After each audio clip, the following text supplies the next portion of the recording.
What's up, everybody? This is A7X Fan Ben. Welcome to another video. This one is a request from Jared. He asks, in a 40-point game, what is the best way to use a 10-masted ship? So it can be pretty tough. I kind of recommend staying away from the first couple because they have crew that you have to use with the ship. So Baochuan essentially has a cost of 36, Guichuan essentially 37 when you add the linked crew. So you can kind of make it work with Baochuan if you add Miss Cheng and get the +5 to add Captain Helmsman. And then for those other 4 points, I'd probably add either Chang Pao or Qian Ing to increase your offensive capability. Then you've got a hybrid treasure ship that can do decently well, but it's going to be pretty slow. And then you're putting all your eggs in one basket, which is often going to be the case when you're using a 10-master in a 40-point game. And then Delusion doesn't really have the crew support she needs, especially at that cost. Especially because the Curse don't have a +5 crew. So you could add Jolly Mon and then the Hag of Tortuga to get essentially like +4 points in your fleet, net +4, because Jolly Mon is 1 point. And then with the crew, you can add +5. And then with that, you could add Captain Helmsman to Delusion and then 4 other points of crew. But overall, the ones I would suggest using in a 40-point game are mostly going to be the cheaper ones, the ones that cost less than 30. So Zeus is quite affordable at only 23. And then Celtic Fury and Shuzhan are both 25, and same for the Return to Savage Shores 10 Masters. So if you include a Return to Savage Shores, we've got 5 options that are 25 points or cheaper. So that does work reasonably well. So overall, you still want to be able to win, so it's good to have a hybrid setup that can potentially steal gold, and that's where we're going to see Zeus come in handy because she's got the hoarding gold ability. So Zeus overall is just wicked good. It's one of the best ships in the game. So you've already got hoarding gold, and the cost is so low that you can actually add other ships to the fleet. You could just do like Zeus, Captain Helmsman, Explorer, Oarsman, maybe something like that, and then still have 10 to 15 points left for other stuff. So if you didn't want to rely on one ship. But I do have a few examples of what you can do if you go crazy with crew. So Zeus I kind of recommend for a 40-point game because 23 points is a sweet spot where if you add a +5, like I have here with the Hag of Tortuga, you can add up to 22 points of crew. So you can almost max out the point limit of the ship and still be within the 40/45 build total. And I added a Hidden Cove to this one as well. So Hidden Cove is pretty good with a 10-master because you can kind of fling it out to a nearest unexplored wild island or wild island with no treasure on it and then start moving from there.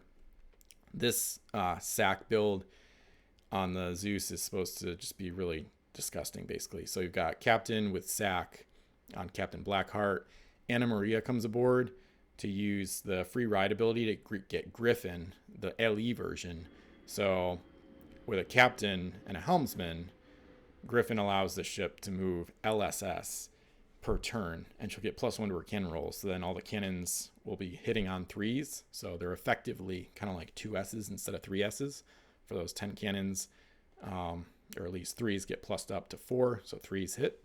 So you'll be hitting on average 2/3 of the time. And we've got 3 oarsmen for sacking.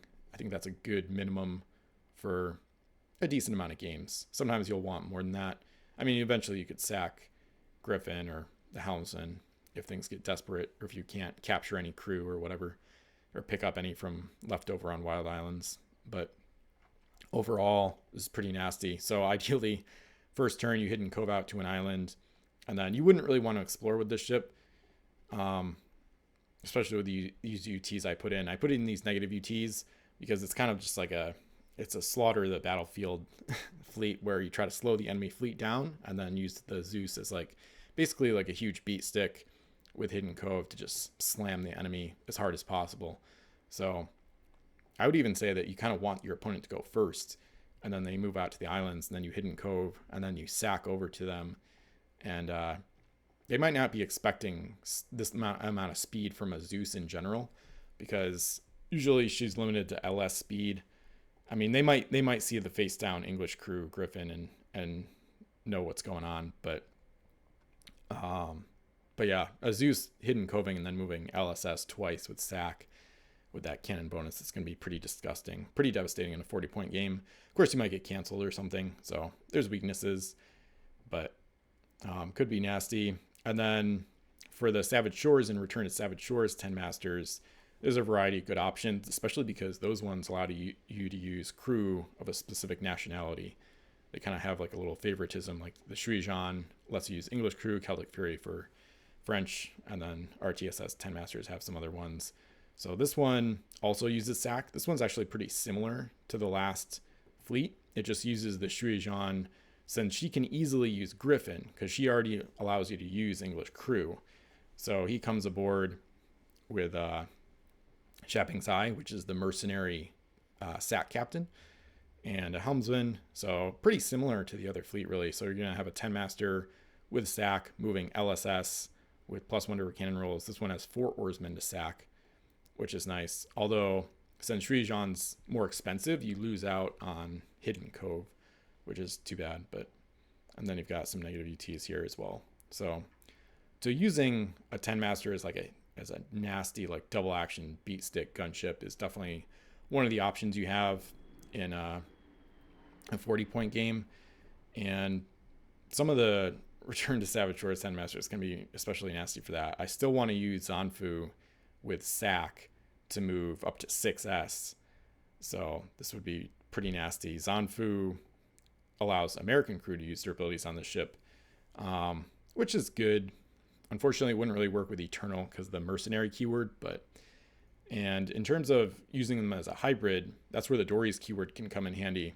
So although these fleets are kind of built for combat only, you could use them as hybrids, especially as you run out of SAC, because these oarsmen take up space after the first one due to the no stacking rule. But once you go through some of them, once you've gone through, say, these 3 oarsmen on Shuijan, you're just going to have a bunch of cargo spaces open, especially with the link to Zai. So she's actually going to have some space open for gold, and then you can use the Dory's keyword to drop it off at home. So Dory says when her link crew is aboard, the ship can unload cargo at your home island if she's within S of it. So that's a really good option to use as well. And you can use that on Celtic Fury too. The link to Eileen Bridget O'Brien is pretty good. She's got the Born Leader keyword, also known as same action twice. So, and there's plenty of good French named crew. Could be kind of interesting to use her with a crew that has Parley, like a version of Lenoir, or this guy that I like he's actually from Savage Shores.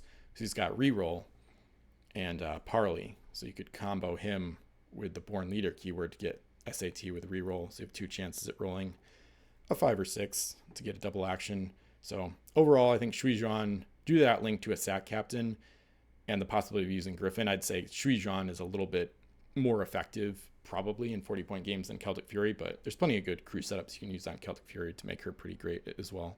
So overall, yeah, I'd say probably stay away from the most expensive ones for the most part. Baochuan's the only one that can really make it work. The Cursed 10 Masters are just they're probably not ever going to be great in 40-point games. You really want to be at least 60 points for those for the most part. So, and then Zeus, there are some crazy things you can do with Zeus. One of them, you can actually use it with the UPS Universal Pirate Shipping Strategy. So this is a fleet that did pretty well in a couple tournaments, and it basically uses the Zeus with Captain Jack Sparrow, the infamous 058 version, and Don Pedro Gilbert with SAC to make like a competitive fleet. So in terms of if you're actually going to go into a tournament, I'd highly recommend Zeus. And it's hard to go if you want to be as competitive as possible. Zeus is definitely the 10 master you'd want to use for a 40-point game. Shuijan maybe could make it work, but you probably have to get lucky if the opponent, like with the opponent not getting any gold home. You might have to get lucky with them getting negative UTs and things like that. But Zeus can actually make it work in a competitive environment, which is pretty crazy. It's just too cheap, honestly. And you could use, if you wanted to go with like kind of a more thematic fun setup, you could use Emperor Blackheart on the Zeus for all powerful, and you can still fit a lot of stuff after that. Maybe not a lot, but a decent amount. So you could still fit, you could put him on, he's 12, so that's 35. If you use the Hag of Tortuga, then you get +5, and then you could use those 5 for Captain and Helmsman, and you still have 5 left for a Chancellor, maybe Tia Dalma, or something cheap to make it more competitive, like Benji's Cry with Helmsman or something like that. So overall, I'd say go with the cheaper ones and then try to get double actions and see what you can do. See what you can do with like hybrid setups. I think that's one of the advantages of sack is as you sack the oarsmen, you free up cargo spaces for treasure. So, and the 10 masters are really good at boarding. Even without the Zeus's hoarding gold ability, you're not going to lose many boarding parties in a 40-point game if you're using a 10 master. At least you shouldn't. Maybe later in the game if they've lost some masts, but overall should be a pretty big threat to steal treasure with. So those are my general tips for using 10 masters in a 40-point game. You can definitely make it work. It just depends on which one you use and which crew setup you complement them with.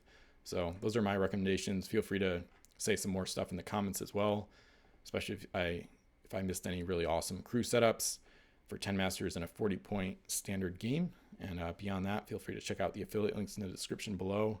And feel free to like, comment, subscribe for more Pirates videos. And I'll see you again soon. Thanks for watching.